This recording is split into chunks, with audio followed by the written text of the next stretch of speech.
अस्सलाम वालेकुम। सर्दियों के आगाज में ही मक्की की फसल तैयार हो जाती है। ये वो मौसम होता है जब बाजारों में मक्की के भुट्टे फरोख्त करने वाले उड़ाते हैं। कोई नमक में भून रहा होता है तो कोई रेत में पकाकर इसे फरोख्त कर रहा होता है। खुराक में नशाइस्ता की ज्यादा मिकदार कोलेन कैंसर, कोलेस्ट्रॉल और IBS के खतरात को कम करने का मौजब बनती है। मक्की में ये खासियत मौजूद है। अगर आप दिन में एक भुट्टा या फिर एक कप मक्की का इस्तेमाल करें तो इससे 18.4% फाइबर आप हासिल कर सकते हैं, जिससे ब्लड शुगर कंट्रोल करने में मदद मिलती है। मक्की के भट्टे के मुतरादिफ कोई और सब्जी नहीं जो इस मौसम के मुताबिक लज्जत और गजाइत से फैज याब करती हो। मक्की का एक सिट्टा भी वो कमाल दिखाता है जो शायद ही कोई और ना दिखाता हो। अब हम आपको मक्की का चौंका देने वाले फवाइद बताएंगे। मक्की बादी और काबिज है, भूख बढ़ाती है और बदन को फरबा करती है। खाने के बाद होने वाली कै को रोकती है। सिल के मरीजों के लिए इसकी रोटी अच्छी है।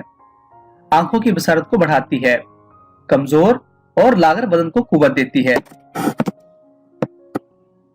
मक्की का तेल बदन को फरबा करता है, लेकिन जिसको मुवाफिक ना आए इसको लगातार खाने से दस्त आने लगते हैं।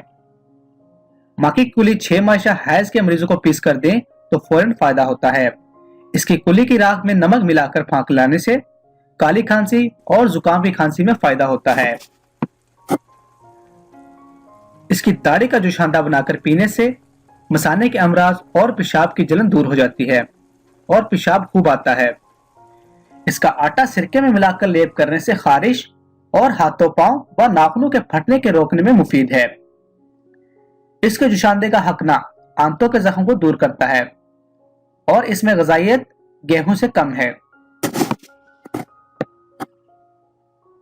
माहिरीन के मुताबिक जो लोग मक्की का इस्तेमाल करते हैं इनमें ब्लड शुगर, इंसुलिन की मिकदार मुनासिब हद तक कंट्रोल की जा सकती है। इस हवाले से माहिरीन के 2 ऐसे ग्रुप में शामिल अफराद का मुआजना किया जो टाइप 2 ज़ियाबतीस में मुब्तला थे।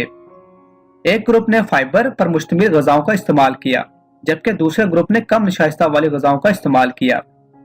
पहले ग्रुप में सेहत की जानिब से मुस्बित नतीजे नजर आए, क्योंकि इस अफराद ने 24 ग्राम तक फाइबर रोजाना इस्तेमाल किया, जबकि दूसरे ग्रुप में कोलेस्ट्रॉल और ब्लड शुगर की शिकायत बदस्तूर जारी रही। मक्की को पॉपकॉर्न, सूप, सलाद और सालन वगैरह में पकाया जाता है और इस तरह से इसको गर्मियों में बारबेक्यू के तौर पर भी इस्तेमाल किया जा सकता है।